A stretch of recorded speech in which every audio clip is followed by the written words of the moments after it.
कि 3 वर्ष में 7/6 गुना कोई राशि साधारण ब्याज की दर से, मतलब कोई राशि, इसका मतलब कोई ना कोई अमाउंट रही होगी। हमने मान लिया वो अमाउंट जो भी थे वो 100% कुछ भी लेट कर लेगा, क्योंकि अपने आप में किसी बल को निकालोगे अपने आप में उतनी निकलेगा कि वही राशि साधारण ब्याज की दर से 3 वर्ष में इतनी गुनी होती है। वो कह रहा है कि 3 वर्ष लिया, 7/6 गुनी हुई थी।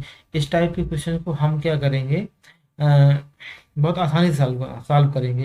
अगर आप बेसिक कॉन्सेप्ट जो आपको बुकों में दिया गया आप वहाँ से सॉल्व करना चाहते हो तो आप सॉल्व कर सकते हो, बताने को बता दूंगा। बट क्या है कि यहाँ से इसको सॉल्व कर पाना आसान नहीं, बहुत टिपिकल फॉर्मेट समझते हैं कि 3 साल मतलब हुआ कि यार 3 समय टाइम तो मुझे दिया गया, हमसे पूछा डाटा पॉइंट, इसका मतलब ये हुआ कि 6 था, 7 हुआ, एक बड़ा। जब ये एक बड़ा, इसका मतलब क्या हुआ, जब ये एक बड़ा तो एक बड़ा कितने ईयर में बड़ा, मतलब हुआ कि 3 साल में बड़ा। और जो कोई राशि मतलब 6 गुनी रही होगी, 6 रुपए रही होगी, 7 हो गई, मतलब हुआ 1/6। ठीक, कितने समय में, 3। रेट कितनी रही होगी, अपने आप में 100% रही होगी। तो हमने इसको 2 से ब्रेक कर दें, यह 2 से ब्रेक करेंगे, यहाँ 3 आएगा, जिसको 2 से ब्रेक करेंगे तो 50 आएगा, 50/9 कितना निकल गया है, 9×9 = 45। 9×9 = 45 से कितने, 5। ये आपकी रेट ऑफ इंटरेस्ट निकल के यहाँ से आ जाती है। इतना आसान तरीका। तीसरे क्वेश्चन पे चलते हैं। तीसरा क्वेश्चन समझते हैं। ये भी क्वेश्चन एक अपने आप में क्वेश्चन है। वो कह रहा है किसी राशि में, वो कह रहा है the principal, the simple interest of the certain sum of 5% per annum and 3 वर्ष के लिए, 3 ईयर्स के लिए एंड 4 ईयर्स के लिए, एंड डिफरेंस बिटवीन 42 और 5%। अब वो कह रहा है कि 5%। समझते हैं। जो हमारी रेट ऑफ इंटरेस्ट थी, जो हमारी रेट ऑफ इंटरेस्ट थी, मैंने कोई वैल्यू लेट की, जो प्रिंसिपल था उसको मैंने लेट कर लिया 100%। रेट हमारी जो थी वो 5%। समय कह रहा है कि मैंने एक बार 3 ईयर के लिए दिया, दोबारा मैंने क्या किया, उसको 4 ईयर के लिए दिया। रेट ऑफ परसेंट हमारी कांस्टेंट रही। बात को समझते हैं कि रेट ऑफ परसेंट हमारी कांस्टेंट रही है, इसका मतलब हुआ कि जो अंतर ईयर में रहा होगा उसी हिसाब से अंतर ब्याज में रहा होगा। अगर क्वेश्चन ने ब्याज में डिफरेंस दिया तो हमारे हिसाब से भी कुछ ना कुछ डिफरेंस आया होगा। हमें यूनिट पे वर्ग करना होगा, हमें यूनिट पे वर्ग करना होगा। क्वेश्चन ने जो दिया गया है एसआई का जो डिफरेंस बताया है वो 42, इसका मतलब हमारे हिसाब से भी डिफरेंस आना चाहिए। हमें एक कॉन्सेप्ट पता था कि एसआई बराबर आरटी का परसेंट अगर हम निकाल लेंगे तो हमारे हिसाब से ब्याज निकल के आएगा। मतलब ये हुआ कि ये 5% 3 वर्ष के लिए दिया गया और 5% यार 4 वर्ष के लिए दिया गया। यहाँ पे ब्याज कितना हुआ, 15 हुआ। यहाँ पे ब्याज कितना हुआ, 20 हुआ। दोनों ब्याज में डिफरेंस कितना, 5। क्वेश्चन ने कितना दिया, 42। इसका मतलब ये हुआ दोनों यूनिट इक्वल होगी, 5 बराबर 42 हो गया, एक बराबर यहाँ से कितना होगा। तो कह रहा कि वह राशि मतलब प्रिंसिपल की बात कर रहा है, यहाँ से हमने इसको ब्रेक कर दिया, 5 से इसको ब्रेक कर दिया, ये निकल के आया। और उसको सॉर्ट आउट किया, 0, 2 दूनी 4 दूनी 8, मतलब हुआ 840 रुपये वो अमाउंट रहा। इस टाइप के क्वेश्चन को मैंने कॉन्सेप्ट से बताया, लेकिन करना नहीं है। करना कैसे नहीं है, इस क्वेश्चन को अगर मैं एग्जाम हॉल में बैठा होता तो मैं ऐसे ऐसे सॉल्व कर रहा होता। यार 5% है, अगर 5% है इसका मतलब हुआ 3 ये है और 4 ये है। सिंपल तरीका है, कांस्टेंट ये दोनों हमारी डेटा परसेंट हमारी क्या कांस्टेंट है। अगर हम यहाँ से डिफरेंस की बात कर लें, ये 3 ईयर्स 4 ईयर्स, इसका मतलब 3×5 = 15, 4×5 = 20, अंतर कितना, 5। इसका मतलब ये 5 का जो डिफरेंस आ रहा है वो 42 के बराबर होना चाहिए था। अगर ये डिफरेंस 5 के 42 के बराबर होना चाहिए था, इसका मतलब हुआ कि डायरेक्ट मार देंगे। एक बराबर अगर हम लिख देंगे 1 बराबर 42, तो 5 बराबर कितना, तो 100 बराबर कितना, तो डायरेक्ट हम मल्टीप्लाई कर लेंगे, हमें ये सारी चीजें लिखने की जरूरत नहीं पड़ेगी। अब नेक्स्ट क्वेश्चन पे जाते हैं। नेक्स्ट क्वेश्चन जो दिया गया, ये क्वेश्चन बहुत इंपॉर्टेंट क्वेश्चन है। इस टाइप के क्वेश्चन और एग्जाम में कई बार पूछे जा चुके हैं, समझते हैं। वो कह रहा है कि 400 रुपए की राशि 4 वर्षों में 480 रुपये हो जाती है, तो अगर ब्याज की दर को 2% बढ़ा दिया जाए,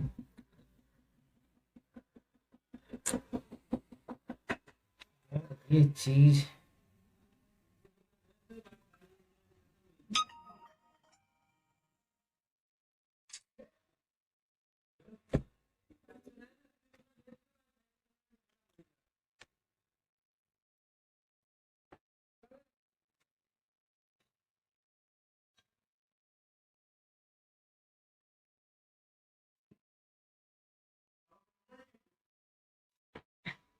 चलिए आगे बढ़ते हैं। इस टाइप के क्वेश्चन को क्यों करा कि 400 रुपये अमाउंट था मेरे पास। 400 रुपये की राशि क्या हुई, 4 ईयर्स में कितनी होगी, 480 रुपये हो जाती है। ठीक है। अब वो कहता है यदि ब्याज की दर मतलब हुआ जो भी रेट ऑफ इंटरेस्ट थी उसमें से अगर हम 2% इंक्रीज करते हैं तो अगर नया मिश्रधन क्या होगा, नया नया पैसा तो वही है यहाँ पे, वो अगर नया मिश्रधन क्या होगा, बात को समझते हैं। नया अमाउंट क्या होना चाहिए, एक चीज समझ लेते हैं।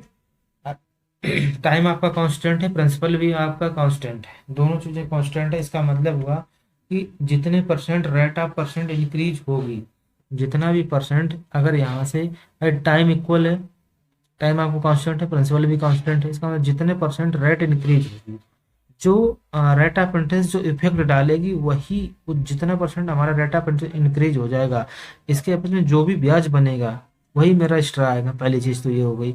एक तरीका ये यहाँ पे कहता है रेट ऑफ परसेंट हम R% लेट करेंगे, R% लेट करेंगे, रेट ऑफ इंटरेस्ट निकालें, रेट ऑफ इंटरेस्ट निकाल के हम क्या करेंगे, क्यों 4 वर्ष में इतना हो रहा है, इसका मतलब वो 400, मतलब हुआ 4 वर्ष में हम यहाँ से निकालेंगे 4 बराबर कितना हुआ 80 रुपये बढ़ा। 80 रुपये बढ़ा कहाँ से बढ़ा, 80 रुपये बढ़ा 400 से बढ़ा, 1 वर्ष में कितना बढ़ा, रेट ऑफ इंटरेस्ट समय कितना, वहाँ से रेट ऑफ परसेंट निकाल लेंगे। दूसरा तरीका ये कहता है कि सिंपल सी बात है कि अगर हम आपसे बोलें कि 4%, 4 वर्ष और 2%, 8% हुआ टोटल मेरा, इसका मतलब 8% ने ही इफेक्ट डाला होगा जो भी 8%। अभी मैंने बताया कि यार 400 का आप 8% निकालिए, कैसे, 8%। SI बराबर 8% मैंने लगा दिया, 8% मैंने यहाँ से लिखा, मतलब हुआ 32 रुपये। इसका मतलब यार ये हुआ 400 रुपये आप स्टार्टिंग था, 480 आप दे रहे थे, 32 रुपये इसको और दे दीजिएगा, टोटल कितना हो जाएगा 512। 512 ही मेरा आंसर हो गया, खत्म क्वेश्चन। हम ऐसे भी नहीं करेंगे, आगे बढ़ के मैं आपको और शॉर्टकट इसके क्वेश्चन को बताएंगे कैसे। अब ये क्वेश्चन निकल के आ रहा है, कितने समय में 4% वार्षिक दर से, कितने समय 4% वार्षिक दर से 4500 रुपये एक ऋण में 360 रुपये साधारण ब्याज के रूप में प्राप्त हुए, कितने समय में। पहले क्वेश्चन उसने बोल दिया कि कितने समय में, इसका मतलब हुआ एक तरीका ये कहता है टाइम, तो हमने यहाँ से बताया था कि SI equal to principal R/T/100 into, यहाँ से आप सॉर्ट आउट कर लीजिएगा। दूसरा फॉर्मेट ये कहता है कि यार जो 4500 रुपये है, 4500 रुपये से एक ऋण के रूप में 360 रुपये प्राप्त हुए, इतना सिंपल हो गया कि जो मुझे 360 रुपये प्राप्त हुए ये 4500 रुपये से ही प्राप्त हुए, ये बात क्लियर हुई, इतना तो क्लियर है। अगर अब रेट ऑफ परसेंट कितनी है, 4%, इसका मतलब टाइम अपने आप में 100% रहा होगा, ये बात भी क्लियर है। 2 से यहाँ से ये ब्रेक हो गया, अगर ये 2 ब्रेक हुआ, 4 से हमने इसको ब्रेक कर दिया, यहाँ मिला कितना 90, और 45 दूनी 90। इसका मतलब हुआ कि जो रेट ऑफ परसेंट अपने आप में टाइम जो आया है वो अपने आप में एक आंसर हुआ। खत्म हो गया क्वेश्चन को। नेक्स्ट क्वेश्चन क्या कह रहा है समझते हैं। इस टाइप के क्वेश्चन बहुत इंपॉर्टेंट क्वेश्चन होते हैं, मैंने बहुत सिंपल सा क्वेश्चन पहले उठाया है, इस टाइप के क्वेश्चन को बहुत आसानी से समझते हैं। वो कह रहा है कि यार 3 वर्ष में, ठीक है भाई, 3 वर्ष में जो पैसा था हमारा 2800 रुपये हो गया, इसका मतलब हुआ अब करा 5 वर्ष में, फिर उसने बताया कि यार 5 वर्ष में जो हमारा अमाउंट बन गया जाके वो 3000 रुपये बन गया। तो पहले तो हम एक चीज़ ये समझेंगे कि हमारा जो ईयर में अंतर है वो कितने साल का अंतर है, क्यों साधारण ब्याज है, 2000 में। और पैसे में जो अंतर मिला है वो कितना ही मिला, पैसे की जो अगर हम डिफरेंस 2800 रुपये एक तरफ, एक तरफ जो वैल्यू है वो कितनी है 3000 रुपये। इसका मतलब जो डिफरेंस निकल के आएगा वो 200 रुपये का निकल के आएगा, ये बात भी क्लियर। 2 साल में 200 रुपये जब बढ़ा, इसका मतलब वो ये जो मिला होगा 200 रुपये मुझे ब्याज मिला होगा, क्योंकि साधारण ब्याज हर वर्ष ब्याज इक्वल मिलता है। तो हम लिखेंगे कि 2 साल बराबर कितना हुआ 200, 1 साल बराबर कितना हुआ 100 रुपये। इसका मतलब 1 साल में अगर जो ब्याज मुझे मिल रहा है वो 100 रुपये मिला होगा, तो 3 साल में ब्याज कितना मिला होगा, पहली चीज़ यहाँ से 300 रुपये मिला होगा ये ब्याज, और 5 साल में कितना मिला होगा 500 रुपये मिला होगा। अगर हम 2800 में से 300 रुपये घटा दें, अगर हम 2800 रुपये में से 300 रुपये हमने माइनस कर दिए तो मुझे 2500 मेरा ये प्रिंसिपल निकल गया। अब इधर हमने बोला कि 3000 में से आप एक काम करो 500 रुपये हटा लीजिएगा, 2500 रुपये ये आपका प्रिंसिपल निकल के आया। आप प्रिंसिपल को कहीं किसी भी वैल्यू से फाइंड आउट करो, प्रिंसिपल इक्वली निकल के आना चाहिए, पहली चीज़ तो ये हुआ। अब बात करते हैं, मैंने जो बोला 100 रुपीज जो आपका ब्याज निकल गया, इसका मतलब हुआ 100 रुपीज आपका ब्याज निकला, जो प्रिंसिपल था आपका 2500 रुपये था, 2500 रुपये, इसका मतलब रेट ऑफ परसेंट टाइम मैंने 1 साल का ले लिया है। जो भी रहा होगा अपने आप में 100% रहा होगा, तो 100% इससे इसको ब्रेक कर दिया हमने, 2500 को 100 यहाँ से होगा। इसका मतलब हुआ कि रेट ऑफ परसेंट अपने आप में 4% रही होगी। ये यहाँ से इसका आंसर निकल गया, रेट ऑफ परसेंट का। इजी चीज क्लियर।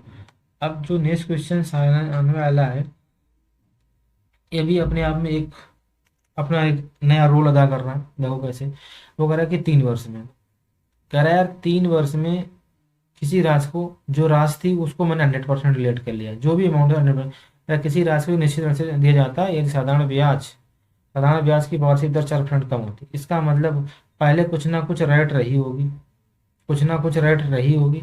अब अगर आप 12 से 4% कम, इसका मतलब जो भी रेट रही होगी उसमें से अगर हम 4% रेट कम कर दें, अगर हम 4% रेट कम कर दें तो मुझे रिजल्ट ये मिलेगा कि 720 रुपये ब्याज मुझे कम प्राप्त होगा। अब समझते हैं यहीं से, अगर टाइम आपका कांस्टेंट है, ठीक है भाई, टाइम आपका कांस्टेंट है, अगर आप रेट कम नहीं करेंगे तो आपका ब्याज कम नहीं होगा, अगर रेट बराबर रखें तो ब्याज आपका बराबर आएगा। पहली चीज, इसका मतलब ये हो गया कि 3 वर्ष में अगर हम 80% की अगर हम बात करने लगे तो हमारे हिसाब से ब्याज कितना कम हो जाएगा, 12। हमारे हिसाब से जो ब्याज कम हो जाएगा 12। तो क्वेश्चन ने बताया मैं 720, क्वेश्चन ने बताया 720, एक बराबर कितना हो गया, एक बराबर की अगर हम बात करेंगे तो डिवाइड मार देंगे, तो प्रिंसिपल कितना होना चाहिए, 100%, 12, 6 यहाँ से निकल के आएगा, मतलब ये हो गया आपका 6000 रुपये। ये आंसर। इतनी चीज़ें क्लियर हो गई यहाँ से। अब मुझे लगता है सारे क्वेश्चंस आपको क्लियर हो गए होंगे।